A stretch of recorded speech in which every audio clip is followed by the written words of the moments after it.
નમસ્કાર વિદ્યાર્થી મિત્રો। તો આજે આપણે ધોરણ 6ના વિજ્ઞાન વિષયના બીજા ચેપ્ટર આહારના ઘટકો વિશે ઊંડાણપૂર્વક અભ્યાસ કરીશું। આપણે આગળના ચેપ્ટરમાં ખોરાક ક્યાંથી મળે છે તેનો અભ્યાસ કર્યો, જેમાં આપણે એટલું શીખ્યા કે વનસ્પતિ અને પ્રાણીજન્ય પદાર્થો એ ખોરાકના સ્ત્રોત છે મુખ્ય, અને પ્રાણીઓનું ખોરાકના ગ્રહણના આધારે તેનું 3 ભાગમાં વિભાજિત કર્યા હતા। એક છે તૃણાહારી, માંસાહારી ને મિશ્રાહારી। જે તૃણાહારીઓ વનસ્પતિનું સેવન કરે છે, માંસાહારીઓ માંસનું સેવન કરે છે, અને મિશ્રાહારીઓ માંસ અને વનસ્પતિ એમ બંનેનું સેવન કરે છે। તો આજે આપણે આ ચેપ્ટરમાં આહારના ઘટકોમાં શાનો સમાવેશ થાય છે, સમતોલ આહાર કોને કહેવાય, અને આહારના ઘટકોના ઉણપથી કયા કયા રોગો થાય છે તેના વિશે અભ્યાસ કરીશું। તો ચલો આપણે આહારના ફ્લો ચાર્ટ દ્વારા આહારના ઘટકો, સમતોલ આહાર અને ત્રુટિજન્ય રોગો વિશે માહિતી મેળવીએ। તો ચલો આહારના ઘટકોમાં કોનો સમાવેશ થાય છે? તો આહારના ઘટકોમાં એક તો કાર્બોદિત, બીજું પ્રોટીન, ત્રીજું ચરબી, ચોથું વિટામિન અને ખનિજ ક્ષારોનો સમાવેશ થાય છે। તો ચલો કાર્બોદિત ક્યાંથી મળે છે? તો કાર્બોદિત અનાજ, ફળોમાંથી મળે છે, જ્યારે પ્રોટીન દૂધ અને તેની બનાવટો, માંસ અને માછલીમાંથી મળે છે, જ્યારે ચરબી એ તેલ અને મગફળીમાંથી મળે છે। વિટામિન એ શરીરને રોગોથી રક્ષણ આપે છે, અને તે ક્યાંથી મળે છે? તે વિવિધ શાકભાજીમાંથી અને ફળોમાંથી મળે છે। હવે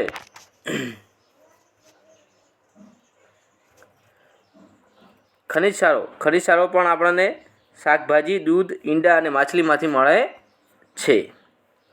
ઓકે, હવે કાર્બોદિતનું કાર્ય શું છે? તો કાર્બોદિત શરીરને ઉર્જા આપે છે, પ્રોટીન એ શરીરની વૃદ્ધિ અને સમારકામ માટે જરૂરી છે, ચરબી આપણને શું આપે છે? તે પણ ઉર્જા આપે છે। ચરબી એ કાર્બોદિત કરતાં વધારે ઉર્જા આપે છે, યાદ રાખજો। હવે વિટામિનનો ઉપયોગ શું આપણા શરીરમાં? તો વિટામિન એ આપણા આંખ, હાડકાં, દાંત અને પેઢાને સ્વસ્થ રાખવામાં ઉપયોગી છે, અને ખનિજ ક્ષારો દ્વારા શરીરનો યોગ્ય વિકાસ અને સારા સ્વાસ્થ્ય માટે ખનિજ ક્ષારો જરૂરી છે। ઓકે, તો તમે આ ફ્લો ચાર્ટને તમારા ચોપડાની અંદર યોગ્ય રીતે દોરી લેજો, જ્યાંથી તમને યાદ કરવામાં સરળતા રહે। ચલો સમતોલ આહાર। તો સમતોલ આહાર કોને કહીશું? તો સમતોલ આહાર કે જે ખોરાકની અંદર આ બધા જ ઘટકો પૂરતા પ્રમાણમાં રહેલા હોય તેને શું કહીશું? સમતોલ આહાર। ચલો હવે ત્રુટિજન્ય રોગો ક્યારે થાય છે? જ્યારે ખોરાકની અંદર આ પોષક દ્રવ્યોમાંથી કોઈ પોષક દ્રવ્ય આપણને લાંબા સમયગાળા સુધી મળે નહીં, તો તેની ઉણપથી આપણને ત્રુટિજન્ય રોગ થાય છે। તો દરેક ઘટક આપણા શરીર માટે ખૂબ જ મહત્ત્વનો છે। હવે કાર્બોદિત, પ્રોટીન, ચરબી, વિટામિન અને ખનિજ ક્ષારો સિવાય આપણને શું જરૂરી છે? તો એક રેસા કે જે ફળમાંથી મળે છે, અને એક પાણી, આ પણ આપણા શરીર માટે ખૂબ જ ઉપયોગી છે, કે જેમાંથી આપણને કંઈ કાર્બોદિત, પ્રોટીન, ચરબી કે વિટામિન કંઈ મળતું નથી, પરંતુ તે આપણા શરીરમાં અપાચિત ખોરાકને બહાર કાઢવા માટે રેસાનો ઉપયોગ થાય છે, અને આ ઘટક દ્રવ્યોના શોષણ માટે પાણીનો ઉપયોગ થાય છે। એમ રેસા અને પાણી પણ આપણા શરીર માટે ખૂબ જ આવશ્યક ઘટક છે। ચલો હવે આપણે આગળ અભ્યાસ કરીએ। ચલો હવે આ બીજી સ્લાઇડની અંદર આપણને રાજ્ય આપેલા છે, કે અલગ અલગ રાજ્યમાં કઈ વસ્તુઓનો ખોરાક તરીકે ઉપયોગ કરવામાં આવે છે. તો અહીં પ્રથમ પંજાબ છે. તો પંજાબમાં અનાજની કઈ વસ્તુનો ઉપયોગ થાય છે કે મકાઈના રોટલાનો અનાજ તરીકે ઉપયોગ થાય છે. જ્યારે દાળ અથવા માંસની વસ્તુમાં રાજમા અને વાલના બીજનો ઉપયોગ થાય છે દાળમાં. અને શાકભાજીમાં સરસવનું શાકનો ઉપયોગ થાય છે. તમે જોઈ શકો છો અહીંયા આકૃતિની અંદર કે કેવી મસ્ત મજાની પંજાબી થાળી આપી છે. આપણે મોઢાની અંદર પાણી આવી જાય એવી છે. ચલો હવે આગળ છે આંધ્રપ્રદેશ. તો આંધ્રપ્રદેશમાં અનાજની વસ્તુ કઈ છે? ભાત. અને માંસ અથવા દાળની વસ્તુ છે કઈ છે? તુવેર દાળ અને રસમ. અને શાકભાજીમાં કંદૂર એટલે કે ટીંડોળાનું શાક ત્યાં વધારે પ્રમાણમાં વપરાય છે. અને અન્યમાં છાશ, ઘી અને અથાણું. હવે તમે આંધ્રપ્રદેશની થાળી પણ જોઈ શકો છો સ્લાઇડની અંદર. ચલો હવે આગળ છે ગુજરાત રાજ્ય. ગુજરાત રાજ્યની અંદર ઘઉંની રોટલી, ચપાટી, ખીચડી અને ભાતનો ઉપયોગ થાય છે અનાજની વસ્તુમાંથી જે બનેલી છે. ચલો દાળમાં મગ દાળનો ઉપયોગ થાય છે. અને શાકભાજીમાં બટાકા અને ટામેટાનો ઉપયોગ થાય છે. અને અન્યમાં તેલ, દહીં અને ઘી. તમે ગુજરાતી થાળી પણ અહીં જોઈ શકો છો. ચલો હવે આગળ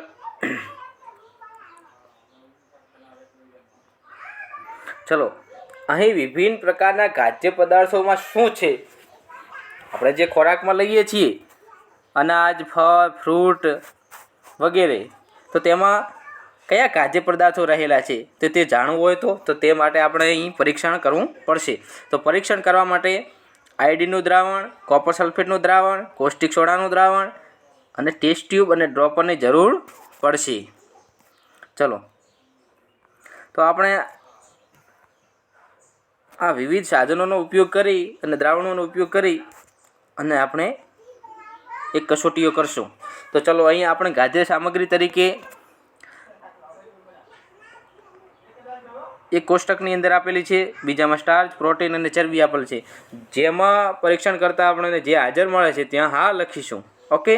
તો કાચા બટાકામાં પરીક્ષણ કરતાં આપણને શું મળે છે? સ્ટાર્ચ મળે છે. દૂધમાં પ્રોટીન મળે છે.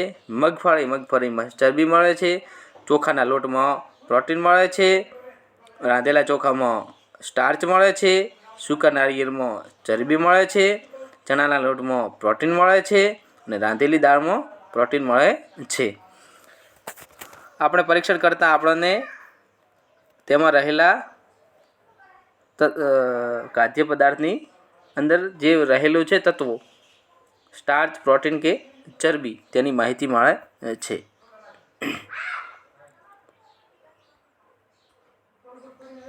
ચલો વિવિધ પોષક દ્રવ્યો આપણા શરીરમાં શું કાર્ય કરે છે તેના વિશે આપણે માહિતગાર થશું.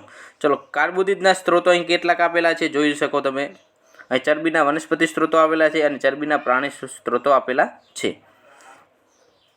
એટલે કે જે વનસ્પતિમાંથી મળે છે તે વનસ્પતિ સ્ત્રોતો અને જે પ્રાણીમાંથી મળે છે તે પ્રાણીના સ્ત્રોતો. ચરબી અને કાર્બોદિત ખોરાકને ઉર્જા આપવાવાળા ખોરાક પણ કહેવાય છે. ચલો અહીં તે આ વ્યાખ્યા યાદ રાખવી ખૂબ જ જરૂરી છે. ચરબી અને કાર્બોદિત ખોરાકને શું કહેવાય છે? ઉર્જા આપવાવાળા ખોરાક કહેવાય છે. ચલો અહીં આપણને એક સ્લાઇડની અંદર વિવિધ દ્રવ્યો, પોષક દ્રવ્યો આપેલા છે.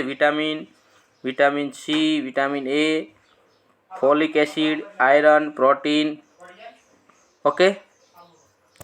ચલો હવે આગળ. હવે વિટામિનના ઘણા પ્રકાર હોય છે જેને અલગ અલગ નામથી ઓળખવામાં આવે છે. જેમાંથી કેટલાક vitamin A, vitamin C, vitamin D, vitamin E, vitamin કે અને વિટામિન બી અને વિટામિન સી વગેરેના નામથી ઓળખવામાં આવે છે. ચલો વિવિધ પોષક દ્રવ્યો આપણા શરીર માટે શું કાર્ય કરે છે? તો વિટામિન એ આંખો તથા ત્વચાને તંદુરસ્ત રાખે છે. આંખો તથા ત્વચાને તંદુરસ્ત કોણ રાખે છે? Vitamin A. અને વિટામિન સી આપણને ઘણા રોગો સામે રક્ષણ આપે છે. વિટામિન સી આપણને ઘણા રોગો સામે રક્ષણ આપે છે. હવે આગળ વિટામિન ડી. વિટામિન ડી એ આપણા હાડકાં તથા દાંત માટે કેલ્શિયમનો ઉપયોગ કરવામાં આપણા શરીરને મદદ કરે છે.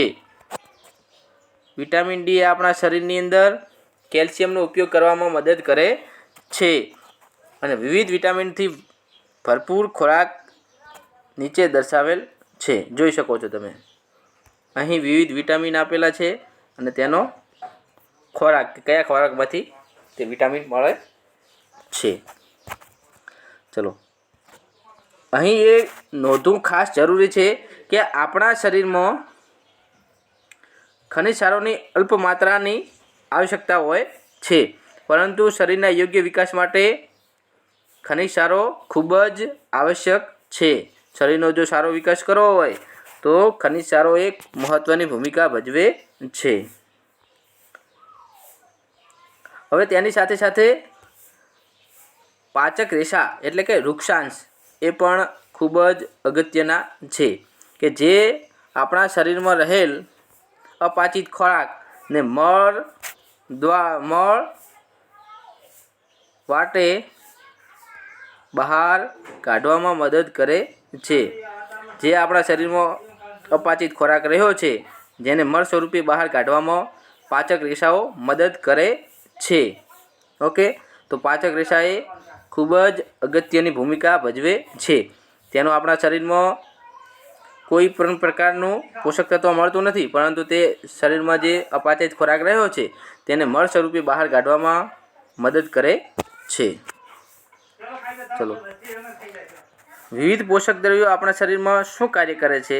તો આહારમાં પાણી. જો આપણે આહારમાં પાણી શું અગત્ય ધરાવે છે? જો પાણી એ આહારમાં રહેલા પોષક દ્રવ્યોનું શોષણ કરવામાં આપણા શરીરને મદદ કરે છે. આહારમાં જે પોષક દ્રવ્યો રહેલા છે, કાર્બોદિત, પ્રોટીન, ચરબી, વિટામિન વગેરેને શોષણ કરવામાં કોણ અગત્યની ભૂમિકા ભજવે છે? તો પાણી. અને તે કેટલાક નકામા પદાર્થોને મૂત્ર અને પરસેવામાંથી શરીરની બહાર કાઢવામાં મદદ કરે છે. હવે નકામા પદાર્થો જે આપણા શરીરમાં રહેલા છે, ઝેરી તત્વો, તેને મૂત્ર સ્વરૂપે અથવા પરસેવાના સ્વરૂપે બહાર કાઢવામાં પાણી મદદ કરે છે. તો અહીં તે પાણીનું કાર્ય આપણે જોઈ શકીએ છીએ કે કેટલું અગત્યનું છે. ચલો, વિટામિન અને ખનિજ ક્ષારોના ઉણપને કારણે થતા હવે રોગો વિશે માહિતી લેવાનું છે. તો અહીં વિદ્યાર્થી મિત્રો, આ ચેપ્ટરનો ખૂબ જ અગત્યનો મુદ્દો કે વિટામિન કે ખનિજ ક્ષારોની ઉણપના કારણે થતા રોગો. તો પ્રથમ રોગ છે વિટામિન એની ઉણપના કારણે કયો રોગ થાય છે? તો વિટામિન એની ઉણપના કારણે દ્રષ્ટિહીનતા અથવા રતાંધળાપણું નામનો રોગ થાય છે. તો તેના લક્ષણો છે, ચિહ્નો છે: નબળી દ્રષ્ટિ, રાત્રે ઓછું દેખાવું, ક્યારેક સંપૂર્ણપણે દેખાતો બંધ થઈ જવું.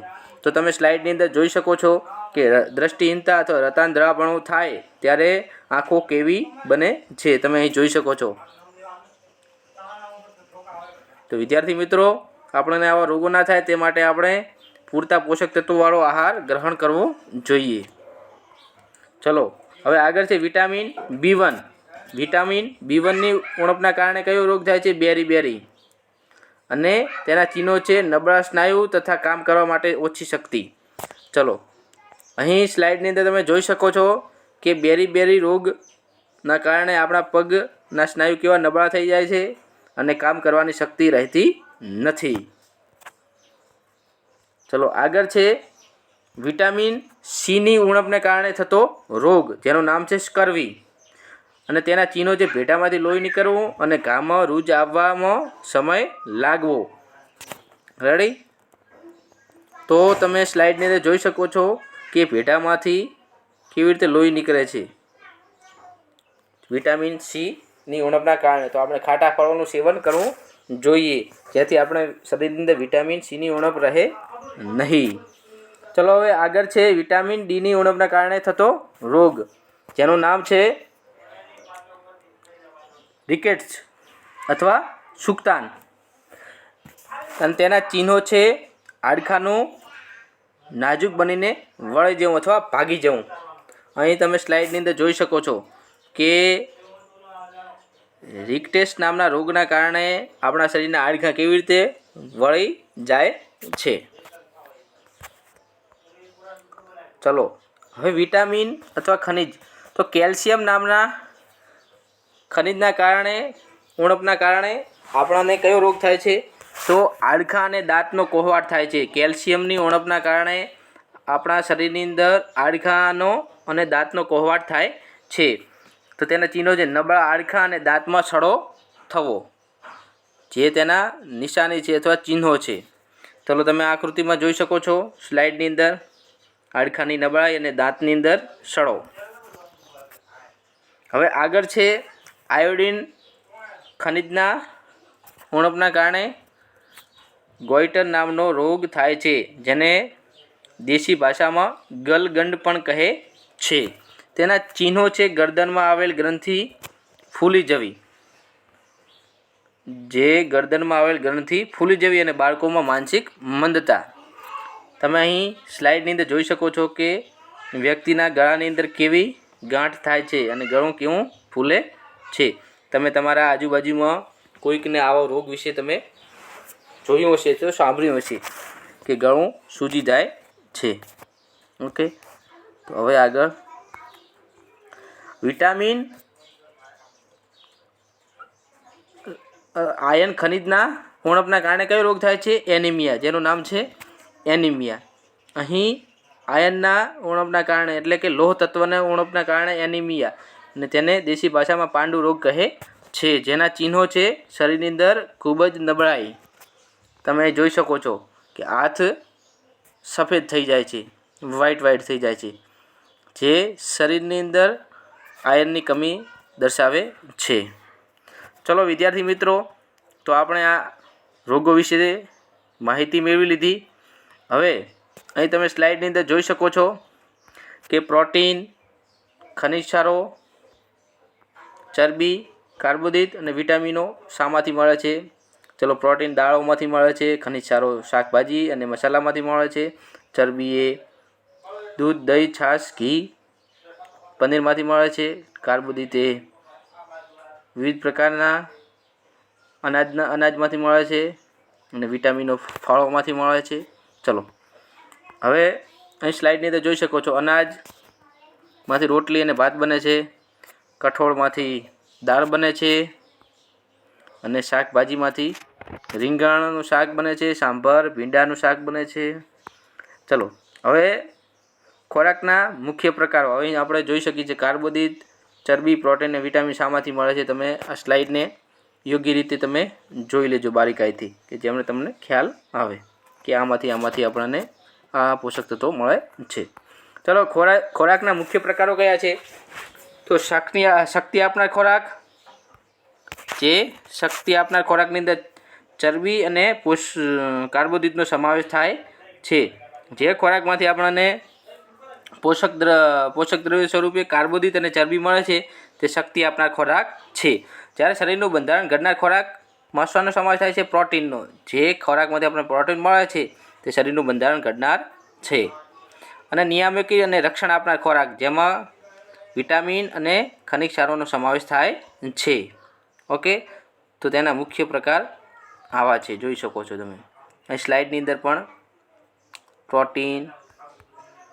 પ્રોટીન, કાર્બોદિત, ચરબી, વિટામિન, ખનિજ ક્ષારો અને આહાર, આ બધું આપણને એક જ ભોજનની થાળીમાંથી મળી જાય તો આપણને સંપૂર્ણ આહાર મળ્યો તેમ કહેવાય. ઓકે, હવે આપણા શરીરને પાચક રેસાઓ અને પાણીની પણ જરૂરિયાત છે.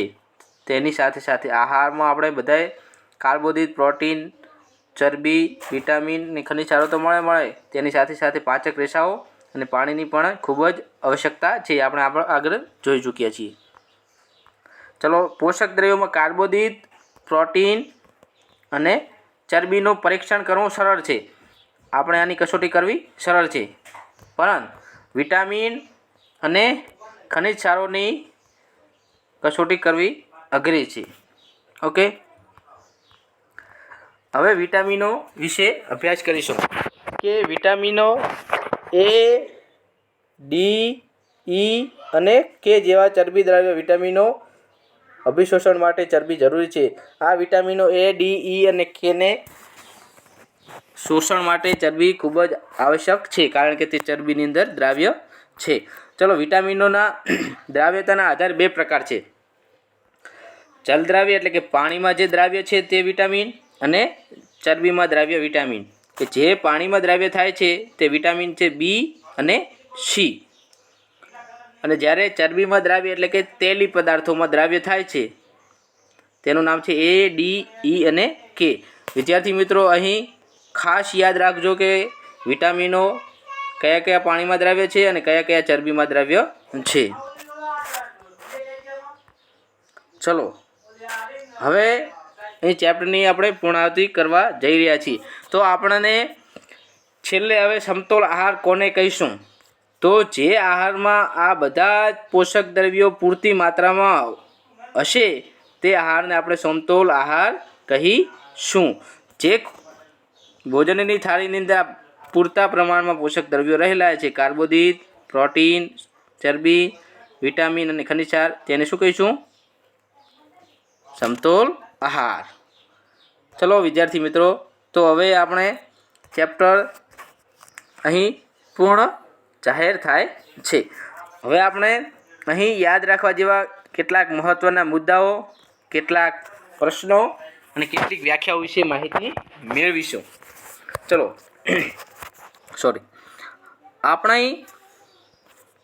આપણા આહારની દરેક વાનગી બે કે ત્યાંથી વધુ સામગ્રીની બનેલી છે, જે આપણે આગળના ચેપ્ટરમાં અભ્યાસ કરી ચૂક્યા કે કોઈ પણ આહારની વાનગી બે કે ત્યાંથી વધુ ખાદ્ય સામગ્રી એટલે કે ઇન્ગ્રીડિયન્ટ્સની બનેલી હોય છે.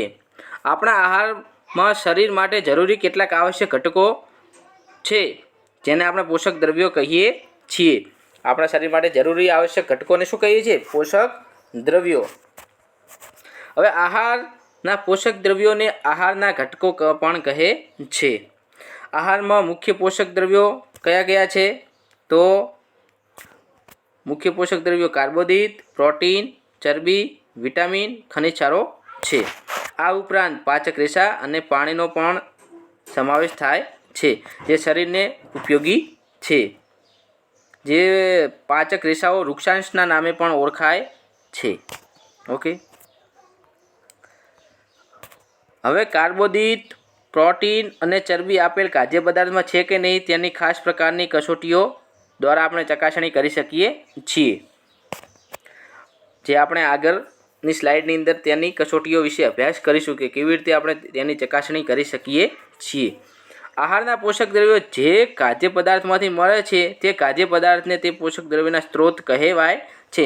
એટલે કે જે પોષક દ્રવ્યો જે આહારમાંથી મળે છે તેને તેનો સ્ત્રોત કહેવાય છે. ચલો, ધાન્યો કાર્બોદિતના સ્ત્રોતો છે, એટલે ધાનમાંથી આપણને કાર્બોદિત મળે છે, અનાજમાંથી. અને કઠોળ અને દૂધમાં પ્રોટીન ખૂબ જ માત્રામાં હોય છે. જ્યારે તેલીબિયા, દૂધ, ઈંડામાં શું હોય છે? ચરબીના સ્ત્રોત કહેવાય છે. અને શાકભાજી અને ફળો વિટામિનના અને ખનિજ ક્ષારોના સ્ત્રોતો છે. ચલો, આહારના પોષક દ્રવ્યોના કાર્યો. હવે જે આપણને પોષક દ્રવ્યો મળે છે તે આપણા શરીરમાં શું કાર્ય કરે છે આપણે આગળ અભ્યાસ કરી ચૂક્યા, પરંતુ આપણે અહીં તેનું ફરીથી રિવિઝન કરીશું કે કાર્બોદિત એ શરીરને જરૂરી શક્તિ પૂરી પાડે છે, અને ચરબી શરીરને ગરમી અને શક્તિ પૂરી પાડે છે. પ્રોટીન તે શરીરને વૃદ્ધિ અને સમારકામ માટે ઉપયોગી છે. વિટામિનો તે રોગ સામે રક્ષણ આપી શરીરને તંદુરસ્ત અને નિરોગી બનાવે છે. હવે ખનિજ ક્ષારો તે હાડકાં, દાંત, રુધિર વગેરેના બંધારણમાં તથા શરીરના યોગ્ય વિકાસ માટે સારા તથા સ્વાસ્થ્ય માટે જરૂરી છે. આ ઉપરાંત પાચક રેસા અને પાણી શરીરને ઉપયોગી છે. હવે પાચક રેસાનું કાર્ય શું છે? તે મળોસર્જનમાં મદદરૂપ થાય છે, એટલે કે શરીરમાંથી મળને દૂર કરવામાં મદદરૂપ થાય છે. હવે પાણીનો ઉપયોગ શું છે? પાણી એ આપણા શરીરની અંદર વાયુ, પોષક તત્વો અને ઉષ્ણક દ્રવ્યોનું વહન કરે છે, એટલે કે શરીરમાં રહેલા કચરાને પરસેવા અને મૂત્ર દ્વારા બહાર કાઢે છે. ઓકે. હવે સમતોલ આહાર, બેલેન્સ ડાયટ. સમતોલ આહાર કોને કહે કે જે આહારમાં બધા જ પોષક તત્વોની માત્રા યોગ્ય પ્રમાણમાં મળી રહે તેને સમતોલ આહાર કહે છે. હવે ખોરાકને વધુ પડતો રાંધવાથી કે ફળો અને શાકભાજીની છાલ ઉતારવાથી તેમજ ચોખા કે દાળને વારંવાર ધોવાથી પોષક દ્રવ્યો નાશ પામે છે.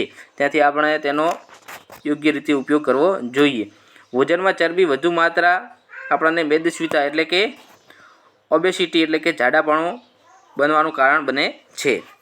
ચલો હવે ત્રુટિજન્ય રોગો, જેનો આપણે આગળ અભ્યાસ કર્યો કે જે પોષક દ્રવ્યો અથવા વિટામિન ખનિજ ક્ષારોની ઉણપના કારણે રોગો થાય છે તેને ત્રુટિજન્ય રોગો કહે છે.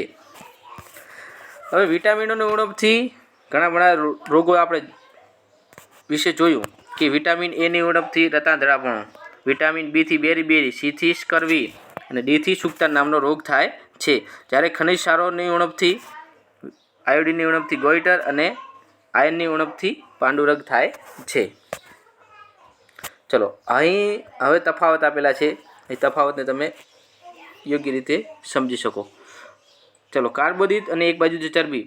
તો કાર્બોદિત ક્યાંથી મળે છે? તે અનાજમાંથી મળે છે. તમે જોઈ શકો છો ઘઉં, બાજરી, ચોખા, ગોળ, ખાંડ વગેરેમાંથી મળે છે. જ્યારે ચરબી દૂધ, માખણ, ઈંડા, મગફળી અને ખાદ્યતેલ જેવા પદાર્થોમાંથી મળે છે. ચલો કાર્બોદિત તે ચરબી કરતાં ઓછા પ્રમાણમાં શક્તિ આપે છે અને કાર્બોદિત કરતાં વધુ પ્રમાણમાં એટલે કે બમણી અથવા ત્યાંથી વધુ શક્તિ ચરબી આપે છે. ચલો હવે વિટામિન સી અને ડીનો તફાવત. તો વિટામિન સી ખાટા ફળોમાંથી મળી રહે છે, જ્યારે વિટામિન ડી દૂધ, માખણ, ઈંડા, માછલી અને સૂર્યપ્રકાશમાંથી મળી રહે છે. તો તેની ઉણપથી વિટામિન સીની ઉણપથી કેવો થાય છે? સ્કર્વી અને વિટામિન ડીની ઉણપથી સુક્તાનો રોગ થાય છે. અહીં બે તફાવત તમે જોઈ શકો છો. હવે વિટામિનો અને ખનિજ ક્ષારો વચ્ચે શું તફાવત છે? તો વિટામિનો તે શરીરને રોગોથી રક્ષણ આપે છે, જ્યારે ખનિજ ક્ષારો તે શરીરને અગત્યની જૈવિક ક્રિયાઓના નિયમન માટે ઉપયોગી છે. હવે વિટામિનોનો ઉપયોગ શું છે? તે આંખ, હાડકાં, દાંત અને પેઢાને સ્વસ્થ રાખવામાં મદદ કરે છે. વિટામિનો આપણા શરીરની અંદર આંખ, હાડકાં, દાંત અને પેઢાને સ્વસ્થ રાખવામાં મદદ કરે છે. તો ખનિજ ક્ષારો હાડકાં અને રુધિરના બંધારણમાં ઉપયોગી છે. ચલો અહીં આપણે વિવિધ ક્ષેત્રો અને તેમજ જે ઉપયોગી ખોરાક લે છે તેના વિશે માહિતી કોષ્ટકમાં આપેલી છે, તે તમે હવે વાંચી લેજો. આપણે તો આગળ આના વિશે આપણે અભ્યાસ કરી ચૂક્યા છીએ, પરંતુ અહીં થોડા 2-3 રાજ્યો વધારે આપેલા છે, તમે જોઈ શકો છો. આપણે પંજાબ, આંધ્રપ્રદેશ અને ગુજરાત વિશે અભ્યાસ કરી ચૂક્યા, પરંતુ આગળ તમિલનાડુ, પશ્ચિમ બંગાળ, ઉત્તર પ્રદેશ અને રાજસ્થાન વિશે માહિતી આપેલી છે. એનો મતલબ એમ કે જુદા જુદા રાજ્યોમાં લોકોના ભોજનમાં પણ વિવિધતા જોવા મળે છે, બીજું કંઈ મહત્ત્વ નથી એમ. ચલો હવે આગળ પ્રવૃત્તિ આપેલી છે કે અહીં કેટલાક ખાદ્ય પદાર્થો આપેલા છે કે કાચું બટાકું, મગફળી, ચોખાનો પાવડર, રાંધેલા ચોખા, સૂકું કોપરું, કાચી તુવેર દાળનો પાવડર, રાંધેલ દાળ, શાકભાજીનો ટુકડો, ફળનો ટુકડો અને બાફેલું ઈંડું. હવે આમાં શું પોષક દ્રવ્યો રહેલા છે તેની આપણે માહિતી કસોટી દ્વારા મેળવવાની છે. તો સૌ પ્રથમ આપણે સ્ટાર્ચની કસોટી કરશું. સ્ટાર્ચની કસોટી કરવા માટે આપણે શું સાધન સામગ્રીની જરૂર પડશે કે આપેલ પદાર્થનો નમૂનો લેવાનો છે, આયોડિનનું દ્રાવણ લેવાનું છે અને ડ્રોપર અને કાચની પીટલીની જરૂર પડશે. ચલો પદ્ધતિ શું છે કે આપેલ પદાર્થમાં નમૂનો લઈ થોડી માત્રામાં અને તેને કાચની પ્લેટ પર મૂકવાનો છે. હવે તેના પર આયોડિનના 2 અથવા 3 ટીપા નાખવાના છે. હવે દ્રાવણનો રંગ ભૂરો કે કાળો થાય છે કે નહીં તે તપાસો, અને જો ભૂરો કે કાળો રંગ થશે તો તેનો મતલબ એવો થયો કે તેમાં સ્ટાર્ચની હાજરી છે. તો અહીં અવલોકન કરતાં બટાટા, ચોખાના પાવડર અને રાંધેલા ચોખા પર આયોડિનના ટીપા નાખવાથી તે પદાર્થનો ભૂરા કાળા રંગ બને છે. એનો મતલબ કે બટાકા, ચોખા અને રાંધેલા ચોખાની અંદર સ્ટાર્ચ હાજર છે. ચલો, અહીં સ્ટાર્ચની કસોટી પૂર્ણ થાય છે. હવે પ્રવૃત્તિ 3 આપેલી છે અહીં કે ભાઈ પદાર્થો ટામેટા અને લીંબુ. હવે ટામેટા અને લીંબુને આપણે જ્યારે કાપીએ ચપ્પુ વડે ત્યારે આપણો હાથ ભીનો થાય છે. એનો મતલબ કે તેની અંદર પાણીની માત્રા રહેલી છે, બીજું કશું નથી આમાં. એનો મતલબ એમ કે ટામેટા અને લીંબુમાં પાણી રહેલું છે. હવે બીજી કસોટી છે પ્રોટીનની કસોટી. તો પ્રોટીનની કસોટીની અંદર આપણે સાધન સામગ્રીની અંદર આપેલ પદાર્થનો નમૂનો લેવાનો છે. કોપર સલ્ફેટ એટલે કે મૂળથૂથુંનું દ્રાવણ લેવાનું છે. કોસ્ટિક સોડાનું દ્રાવણ લેવાનું છે. કસ્ટર્ડ અને ડ્રોપરની જરૂર પડશે. તો હવે કસોટી કરવા માટે હવે આપેલ પદાર્થમાં થોડોક નમૂનો લેવાનો છે અને એ નમૂનાની જો ઘણું હોય તો તેને દળીને ભૂકો કરવાનો છે અને કસ્ટનરીમાં થોડો લઈ અને તેમાં પાણી ઉમેરી અને એની પેસ્ટ બનાવવાની છે. હવે એ પેસ્ટની અંદર કોપર સલ્ફેટ એટલે કે મૂળથૂથુના 2 ટીપાં નાખવાના છે અને કોસ્ટિક સોડાના 10 ટીપાં નાખવાના છે. દ્રાવણને બરોબર હલાવી અને કસ્ટનરીમાં થોડો સમય રહેવા દેવાનું છે. જો દ્રાવણનો રંગ જાંબલી થશે તો તેનો મતલબ કે તેમાં પ્રોટીન હાજર છે. તો અહીં અવલોકન કરતાં દૂધ, મગફળી, કાચી તુવેરની દાળનો પાવડર, રાંધેલ દાળ, બાફેલ ઈંડા વગેરેમાં જાંબલી રંગ જોવા મળે છે. એનો મતલબ કે આ બધાની અંદર પ્રોટીન હાજર છે. ચલો, હવે છેલ્લી કસોટી છે ચરબીની કસોટી કે ભાઈ ચરબી માટે શું શું સાધન સામગ્રીની જરૂર પડશે. આપેલ પદાર્થનો નમૂનો, એક કાગળ અને એક પથ્થરની જરૂર પડશે. હવે આપેલ ખાદ્ય પદાર્થનો નમૂનો એક કાગળમાં મીટી અને તેને પથ્થરથી છોંદવાનો છે. હવે કાગળને ખોલીને સીધો કરો. હવે કાગળ પર તેલી પદાર્થના ડાઘ દેખાય છે. જો ડાઘ સૂર્યપ્રકાશમાં મૂકતા સુકાતા નથી એટલે તેનો મતલબ કે તેમાં પાણી નથી, તે તેલ છે. તેલ ક્યારેય સુકાય નહીં એટલે એનો મતલબ કે તેમાં તેલની હાજરી છે. અહીં અવલોકન કરતાં દૂધ, મગફળી, સૂકું કોપરું, બાફેલા ઈંડા વગેરેમાં કાગળ પર તેલી ડાઘા જોવા મળે છે. એનો મતલબ કે તેમાં ચરબી હાજર છે. હવે તમે ઉપરની 3 કસોટીના આધારે જે ખાદ્ય સામગ્રી આપી હતી તેને કોષ્ટક બનાવી ચરબી, સ્ટાર્ચ અને પ્રોટીન જેમાં હાજર છે તેમાં તમે ટીક કરી શકો છો અને કોષ્ટક તમે બનાવી દેજો તમારા ચોપડાની અંદર. ચલો, હવે વિદ્યાર્થી મિત્રો, હવે અહીં આયોડિનનું દ્રાવણ કેવી રીતે બનાવ્યું તેની માહિતી આપેલ છે. કોપર સલ્ફેટનું દ્રાવણ કેવી રીતે બનાવવું અને કોસ્ટિક સોડાનું દ્રાવણ કેવી રીતે બનાવવું. ચલો, અહીં આપણને એક આકૃતિ આપેલી છે જેમાં કાર્બોદિતના સ્ત્રોત વિશે માહિતી આપવામાં આવી છે કે આમાંથી કાર્બોદિત મળે છે. તમે તેને વાંચી લેજો, સ્કીપ કરતા નહીં, પૉઝ કરી અને તેને વાંચી લેજો. અહીં તમે જોઈ શકો છો કે ભાઈ ચરબીના સ્ત્રોત